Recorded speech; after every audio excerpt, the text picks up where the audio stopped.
अगर आपने अब तक हमारे चैनल को सब्सक्राइब नहीं किया है तो प्लीज़ हमारे चैनल को सब्सक्राइब करें और हमारे आने वाली वीडियोज़ अपडेट्स पाने के लिए हमारे बेल आइकन को ज़रूर छू दें। कहानी शुरू होगी तो बहुत ही दूर तलक जाएगी। आज बहुत दिनों के बाद हम आप लोगों के लिए क्राइम बीट लेकर आए हैं। आप सभी ने हमारे क्राइम स्टोरीज को बहुत ही ज़्यादा सपोर्ट किया है, चाहे वो ईदी अमीन का हो, नटवर लाल का या फिर वीरप्पन का। इसी सीरीज में हम आपके लिए लेकर आए हैं आज कहानी बम्बई का पहला डॉन हाजी मस्तान मिर्जा का। हाजी मस्तान मिर्जा वो डॉन था जिसने कभी भी बंदूक का इस्तेमाल नहीं किया, कभी किसी आम आदमी को परेशान नहीं किया। वो बस एक बिजनेसमैन के तौर पर अपना काम कर रहा था। ऐसा नहीं है कि उसे हम अच्छा बता रहे हैं। क्राइम कभी भी सही या गलत नहीं हो सकता, क्राइम हमेशा गलत ही होता है। लेकिन हाजी मस्तान मिर्जा की इमेज ऐसी थी कि उसके बारे में बात करने को जी चाहता है। तो चलिए कहानी शुरू करते हैं। नमस्कार, मेरा नाम है प्रशांत और आप देख रहे हैं बेजोड़जोड़ा.com का यूट्यूब चैनल। 1 मार्च 1926 को भारत के दक्षिणी राज्य तमिलनाडु के पनाईकुलम में जन्मे हाजी मस्तान का पूरा और असली नाम हैदर मस्तान मिर्जा था। उसका नाम हाजी मस्तान कैसे पड़ा, इसकी कहानी आगे है। हैदर मस्तान मिर्जा एक गरीब घर में जन्मा था। उनके पिता किसान थे, घर में आमदनी कुछ ज़्यादा नहीं थी। 2 वक्त की रोटी भी मुश्किल से जुगाड़ हो पाता था।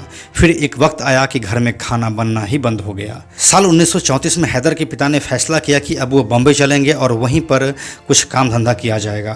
मद्रास से बम्बई आना तो आसान था, लेकिन बम्बई में काम मिलना नहीं।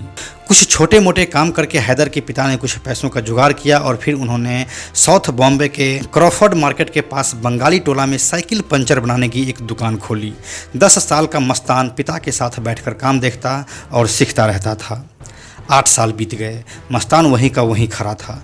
उससे अब तक कुछ ज़्यादा हासिल नहीं हुआ था। अब मस्तान 18 साल का हो चुका था। सड़क के किनारे उसी दुकान पर काम करता रहा और किसी भी तरह से अपना घर चलाते रहा। लेकिन उसे बस इतना सा मंजूर नहीं था, उसे कुछ बड़ा करना था। किस्मत का पासा थोड़ा सा उस दिन पलटा जब उसके दुकान पर उसी के पहचान वाला एक आदमी मिला। नाम था गालिब शेख। गालिब शेख ने मस्तान से कहा कि यहाँ रहकर तुम कुछ भी पैसा नहीं बना सकते हो, पैसा ही बनाना है तो मेरे साथ चलो बम्बई डॉक पर। वहाँ सामानों से भरा ट्रक उतरता है, वहाँ पर तुम सामान ढो सकते हो और कुल्ली बन सकते हो। हैदर मस्तान को उसकी बात सही लगी और वो कुली बनने निकल पड़ा। उसे वहाँ ठीक ठाक रुपये मिलने लगा, फिर वो वहीं पर काम करने लगा। लेकिन गालिब शेख था तेज़ तर्रार आदमी। उसे हैदर मस्तान से सिर्फ कुल्ली का काम ही नहीं बल्कि कुछ और भी करवाना था। गालिब ने हैदर को कहा कि एक और काम है जो अगर तुम कर सकते हो तो इससे भी ज़्यादा रुपये पैसे मिलेंगे। हैदर मस्तान मिर्जा ने जब उत्सुकता दिखाई तो गालिब ने कहा कि कुछ सामान को चोरी से पोर्ट के बाहर लाना है। अगर तुम ये काम करने में सफल हो जाओगे तो तुम्हें और पैसे मिलेंगे। सारा खेल ही पैसे का था। हैदर मस्तान मिर्जा अपने शर्ट में उस सामान को छुपाकर बाहर ले आया और यहीं से उसका स्मगलिंग का दौर शुरू हो चुका था। वो दौर जो उसे नाम, पैसा, शोहरत और बुलंदी देने वाला था। उस वक्त हिंदुस्तान में इलेक्ट्रॉनिक सामान, महंगी घड़ियाँ, गहने, इन सब चीज़ों की तस्करी होती थी क्योंकि हिंदुस्तान में कुछ बनता नहीं था। लीगल तरीके से मंगाने पर टैक्स बहुत ही ज़्यादा देना पड़ता था। इस तरह तस्करी का रास्ता निकाल लिया गया था। लगभग 12 साल बाद मस्तान की मुलाकात हुई गुजरात के कुख्यात स्मगलर सुकुन नारायण बखिया से। अब दोनों की खूब जमने लगी थी।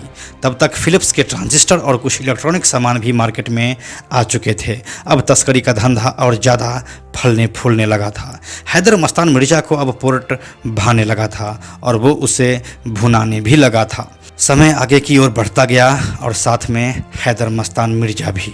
पोर्ट पर स्मगलिंग करते हुए उसकी मुलाकात एक अरब स्मगलर शेख मोहम्मद अलगाबी से हुई।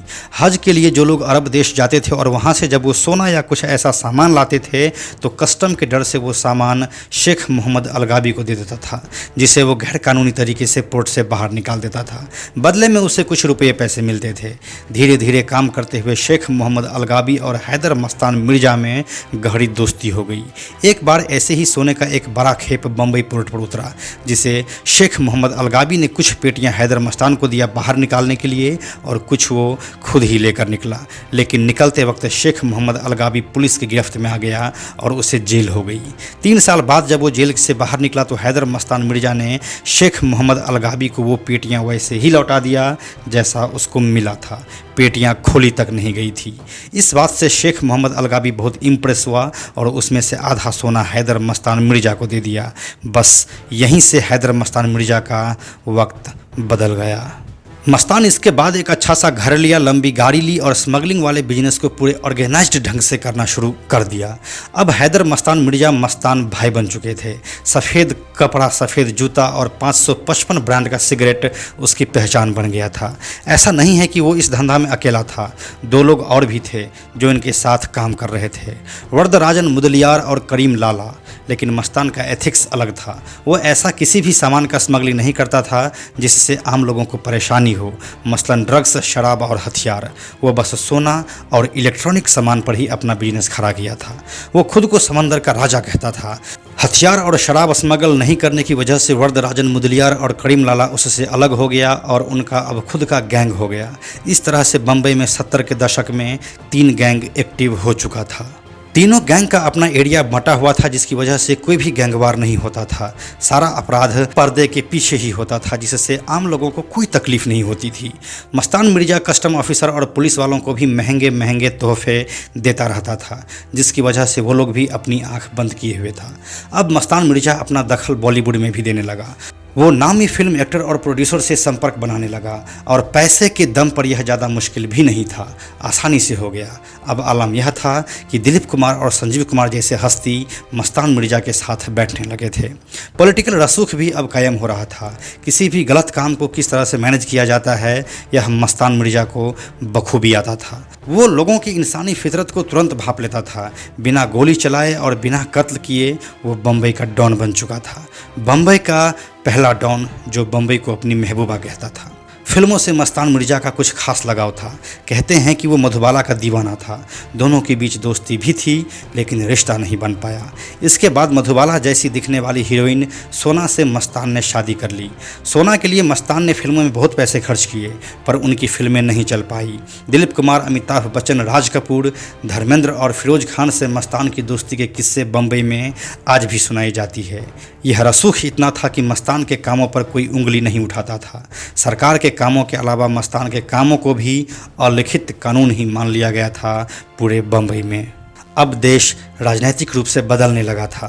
साल 1975 आ गया था। देश में इंदिरा गांधी ने आपातकाल की घोषणा कर दी थी। सरकार के खिलाफ बोलने वालों को जेल में डाला जाने लगा था। विद्रोही तो हैदर मस्तान भी था, लेकिन वो आज से पहले कभी जेल नहीं गया था। एक बार पुलिस ने उसे गिरफ्तार भी किया था, तो उसे कोल्हापुर के एक गेस्ट हाउस में रखा गया था पूरे इंतजाम के साथ। फिर 2 दिनों के बाद उसे छोड़ दिया गया था। लेकिन यह रसूख अब नहीं चलने वाला था। हालात बदल चुके थे। मस्तान मिर्जा को जेल में डाल दिया गया। वैसे तो जेल में बहुत सारे लोग थे, पर मस्तान मिर्जा को वीआईपी इंतजाम दिया गया था। तमाम अफसरों को उसने महंगे उपहार दे रखे थे। वो किस दिन काम आते। यहाँ पर आया, लेकिन यहाँ से मस्तान मिर्जा की ज़िंदगी ने पलटी मारनी शुरू की।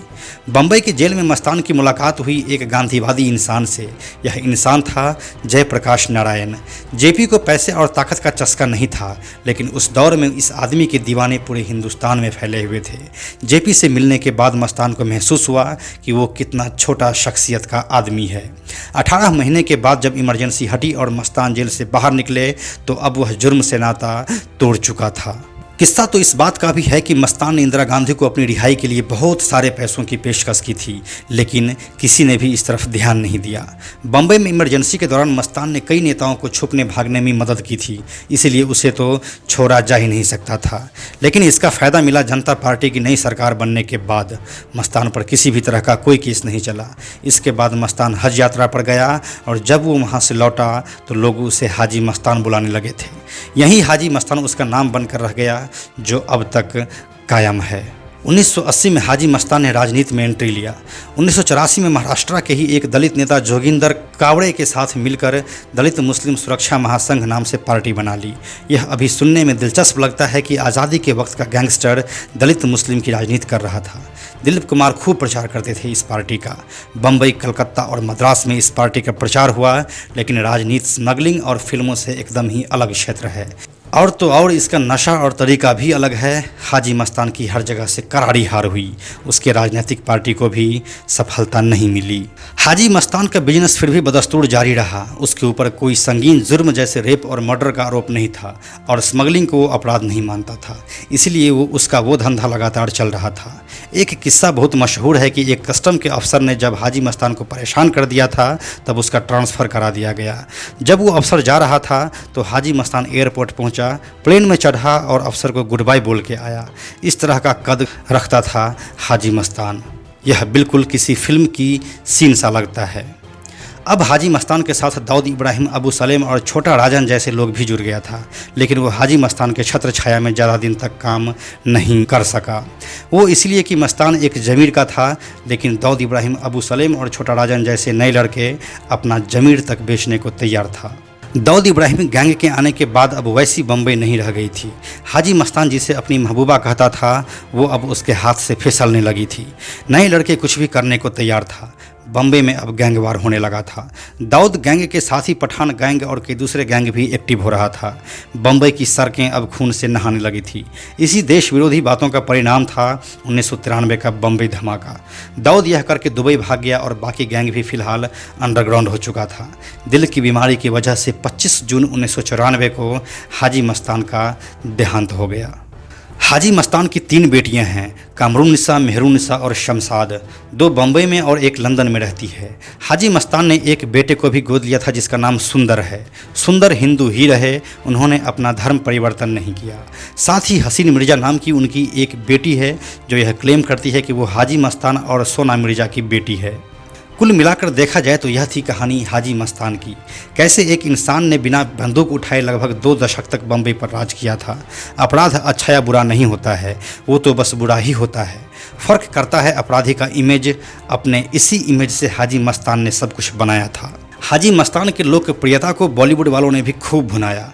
सबसे पहले तो साल 1975 में आई अमिताभ बच्चन वाले दीवार फिल्म में अमिताभ का रोल हाजी मस्तान से प्रेरित बताया जाता है। कहा जाता है कि जब सलीम जावेद इस फिल्म को लिख रहे थे तब वो कई बार हाजी मस्तान से मिले भी थे और उनके साथ अमिताभ बच्चन भी होते थे। इसीलिए वो इंटेंस आँखें जो दीवार में अमिताभ बच्चन ने दिखाई थी उसकी पहचान बन गई। साल 2010 में मिलन लुथड़िया की film once upon a time in Mumbai में अजय देवगन का किरदार भी हाजी मस्तान से ही प्रेरित बताया जाता है।